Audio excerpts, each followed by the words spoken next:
자, 먼저 소금물의 농도에서 우리가 크게 셈이 두 가지로 나눠봤는데요. 물을 넣었다 빼는 경우가 있고요. 소금물을 넣었다 빼거나 아니면 직접 소금을 퐁당 집어넣을 때가 있습니다. 자, 그럴 땐 우리가 식들이 어떻게 되는지 한번 살펴봐야겠는데요. 자, 먼저 첫 번째로 물을 넣는 경우를 한번 해볼게요.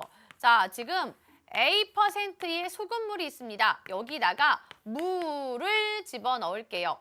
자, 그래서 B%의 소금물이 되었습니다. 라고 할 때, 자, 이 안에는 어디에 소금이 들어있을까요? 바로 A% 소금물에는 분명히 소금이 퐁당 담겨져 있습니다. 얘 이름하여 소금물이었거든요. 자, B%의 소금물 안에는요, 역시 그대로 소금이 퐁당 담겨져 있습니다. 그죠? 자, 이 물에는 소금이 들었나요? 아니요, 들지 않았습니다.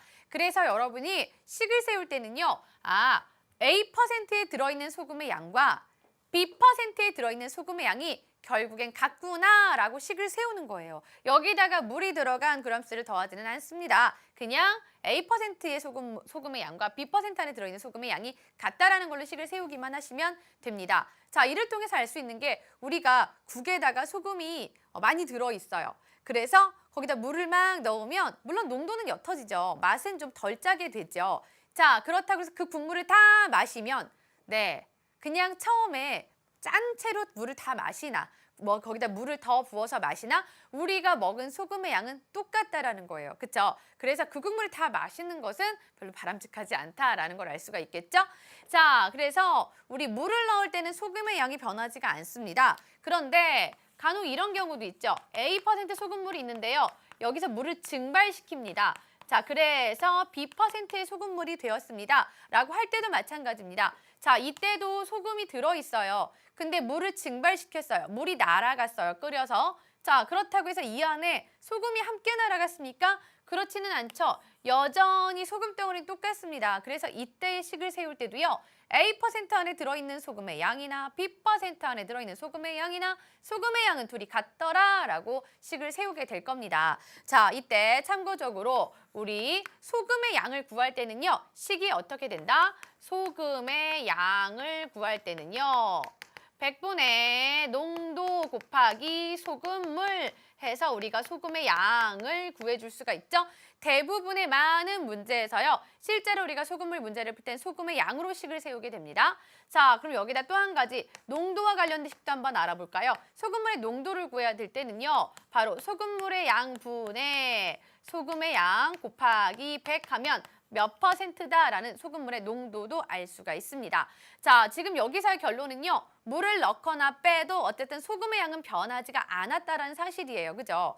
자, 그럼 이번에는요. 소금물을 넣거나 소금을 직접 넣는 경우를 한번 같이 살펴볼게요. 자, A%의 소금물이 있습니다. 여기다가 B%의 소금물을 섞었어요. 자, 그래서 C%의 소금물을 만들었습니다. 그러면 이때는 어떨까요? 바로 A% 소금물 안에도 소금이 분명히 들어있고요. B% 안에도 소금이 들어있습니다. 그쵸? 자, 둘을 섞었습니다. 그러면 A% 안에 들어있는 소금의 양과 B% 안에 들어있는 소금의 양이 여기에도 그대로 똑같이 들어있어야 되는 거죠. 둘을 퐁당 섞었으니까요. 그쵸? 자, 그래서 이때는 우리가 식을 A%에 들어있는 소금의 양과 B% 안에 들어있는 소금의 양을 더했더니 C% 안에 들어있는 소금의 양과 같습니다. 바로 이런 식을 세우게 됩니다. 그죠? 자, 또는 여기다가 소금을 대놓고 그냥 바로 퐁당 집어넣는 경우도 있어요. A% 소금물에다가 소금 Xg을 퐁당 집어넣고요. 그리고 했더니 B% 소금물이 됐습니다. 라고 하면요. 이때도 얘는 소금물이기 때문에 분명히 소금이 들어있어요. 자, 소금 Xg을 넣었다. 이 안에서 소금의 양을 구하기 위해서 애쓰는 건 아니죠. 자, 이 자체가 소금 덩어리입니다. 얘는 따로 구하는 것이 아니라 이걸 그대로 더해서 이 안에는요. 그렇죠. 별표라는 소금 덩어리와 동그란 바로 이 빗금친 소금 덩어리가 그대로 퐁당 들어있어야 됩니다. 라고 해서 A% 안의 소금의 양과 더하기 두 번째 더 넣은 소금의 양을 더하면 B% 소금물 안에 들어있는 소금의 양이 된다라는 거예요.